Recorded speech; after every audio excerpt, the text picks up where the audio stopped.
Bonjour, Internetians. Intro/greeting. I am back in Paris. I'm outside letting my legs get a little more sun. It's a little difficult because I don't actually have a video camera. I shoot all this on my MacBook Pro I bought in like 2007. And I'm going to tell you about my trip to Italy. I did half the trip by myself, and I couch surfed the whole time. I am 100% in love, never going back to hostels. I started off with an overnight train from Paris to Venice. I was in a car, a 6-sleeper car with 5 people. Around the time we're going to bed, the conductor comes by and brings us another occupant. I go to bed, and the guy's kind of in and out. And I wake up around midnight to the strongest BO I've ever smelled in my entire life. I was literally roused from sleep by this guy's BO. Just, my god, the whole car stunk. I could not sleep because of this guy's smell. Oh, it was so bad. It was so bad. That aside, I arrived in Venice the next morning around 9:30 in the morning. I couldn't meet my couchsurfing host until that evening, so I mostly just wandered around Venice proper by myself and took a bunch of pictures. And the thing about Venice is it's pretty much exactly what you expect it to be. It was a little disappointing, almost. Wandering around by myself, it was canals and gondolas and French tourists and Asian tourists and canals and gondolas and French tourists and Asian tourists and pigeons. I met up with my host Ricardo in Venice, and he took me to a lovely bar where we had some very specifically selected red wine and chatted.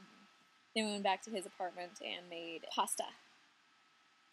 We're in Italy. We had this dessert where he like melted the chocolate over this ice cream stuff, and then we had little shots of the chocolate stuff, and then we had shots of this lemon stuff, and then, you know, Italians would just eat, drink, eat, drink. It was so good.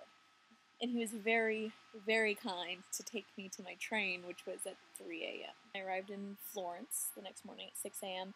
My host couldn't meet me until 9 a.m. before he went to work, so I slept in the train station for about 2 hours. It's not as bad as it sounds. I was literally just asleep for a good 2 hours, comfortable sleep. As comfortable a sleep as you can get on a metal bench, but still.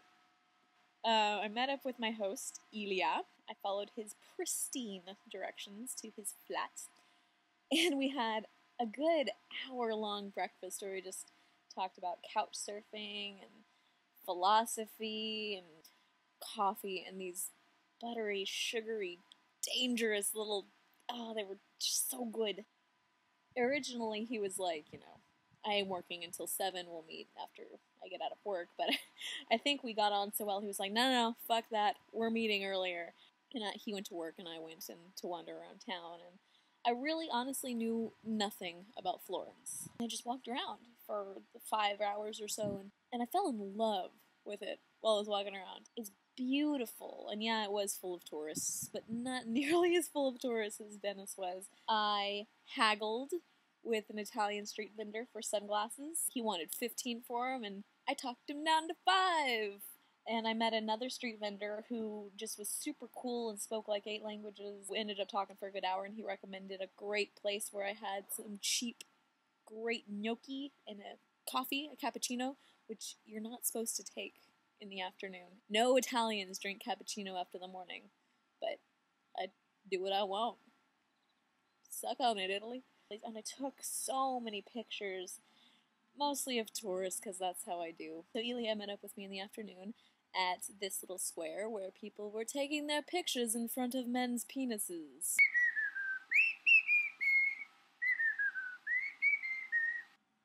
And he showed me this library. Oh my god, can you imagine going there to just read? And then he took me for the best gelato. I don't have a picture of it, but it was so good. We walked and we talked for 6 or 7 hours at least, discussed everything that you can discuss with another person. He really actually helped to talk to him, and no discredit to any of my friends or anybody that I have conversations with, but when you talk to someone new and you gain a new perspective, especially if you're doing a lot of philosophical chat, it kind of helps to open your eyes a bit. We were discussing the future, and he asked me kind of like what I was passionate about. Of course, I had my camera with me, and I went straight to photography, and I went into this long-winded thing about how prints have a soul and blah, blah, blah. And as I was talking, I saw that he was, like, looking at me very intently, and he was like, why do you doubt that this is your passion? Why do you doubt it? Look at your face. And I'm really not sure what to do, because I love photos so much. I really, really do. Yeah, so we had discussions of that nature. We went back to his place in the afternoon. I took a little nap. And I woke up to the sounds of cooking pasta. We all had this lovely dinner. We talked. It was like half Italian, half English. And it was just... I love watching Italians speak to each other. There's so much hands. There's so many hands. We were showing each other card tricks, me and Elia. And I know one, which he, I think, already knew. After he showed me a couple card tricks, he asked if I knew how to play poker, and I was like, yeah, I'm from Texas. I know how to play poker. We ended up playing a hand of 5-card draw and a hand of Texas Hold'em, and I lost both. And Elia, if you're watching, hi, you are just lucky. How, just so lucky. And then, of course, he mocked Texans for their ability to play poker, and I mocked Italians for being jerks. We parted ways the next morning. I went and I explored Florence for the last little bit that I was there, and I saw this, oh my god. I walked along the canal and I washed my feet and I saw duckies. Duckies. That afternoon I ended up taking the train from Florence to Rome, where I sat in a train car with only 5 other people, and they were all Italian businessmen, at least 40 plus. And I was listening to the Anytime Show. It's a podcast by Dominic Durkis, who's funny, and it was stupid to do that because it was very quiet. They were not speaking, and every 2 minutes I'd be listening, and then I'd just go and they would all turn and look at me, and what is that stupid American listening to? Dominic Durkis, you embarrassed me. How dare you be funny? So I arrived in Rome. I met up with my host in Rome, Alex. We had a lovely dinner. We danced to like 1950s music in his kitchen while we cooked, and actually he really did all the cooking. I chopped a little bit. They have this amazing apartment, and they have all this writing on the wall from all of the people that they've hosted, and it was wonderful. The next day, I was in Rome for the whole day. Unfortunately, Alex had to go to Napoli, where he's from. I saw the Colosseum, and this guy gave me a free ticket to the inside of the Colosseum. It's awesome to be a girl, I guess. I wandered around the city all day, and I took pictures of tourists, and I saw all this stuff. I really just didn't feel a connection to it. So it was later that night, I met up with Massimo, the roommate, so that he could take me back to the house and get me inside. It had been a slow drizzle all day, and I see that he's got this scooter. I had this premonition of disaster. We're getting on the bike, and I'm just like, okay, well, it's raining, be careful. And we're zooming through the back streets of Rome, going way too fast around corners, and of course, inevitably, we crash. And it's funny because as it was happening, Dad, whenever we're surfing, gives me the advice that if, you're starting to tumble in a wave, just relax. I relaxed and I tumbled, and the only thing that happened was this.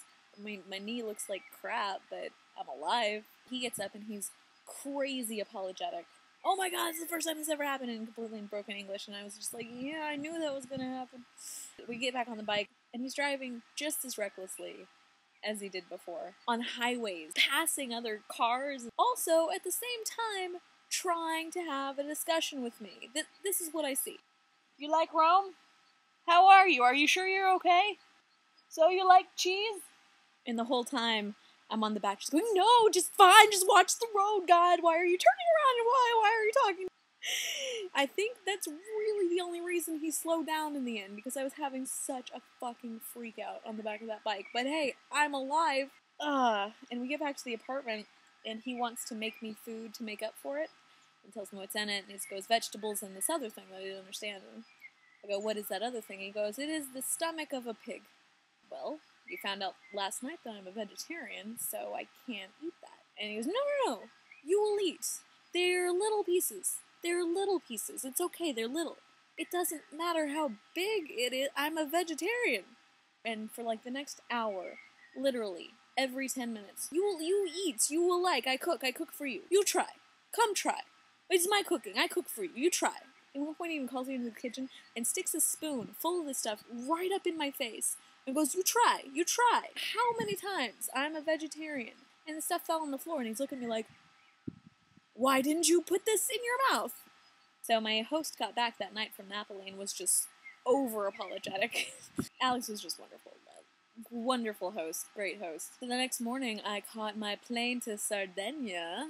If you are unfamiliar, Sardinia is an island off of the coast of Italy. And it is fucking beautiful. Holy shit. And my host in Calgary, his name is Enrico. He was a relatively new host. He didn't really give me directions to his place. I somehow managed to make it to this apartment. Luckily, his roommate let me in, and she was very lovely. Enrico came, and then we chatted, and then I walked around Calgary all day, and I took pictures. Later that night, we met up with Anne. Anne is a great travel companion. Hey, Anne. We basically just passed out, because the next day, he offered to give us a ride to this beachy area that not many people know about, and it's this.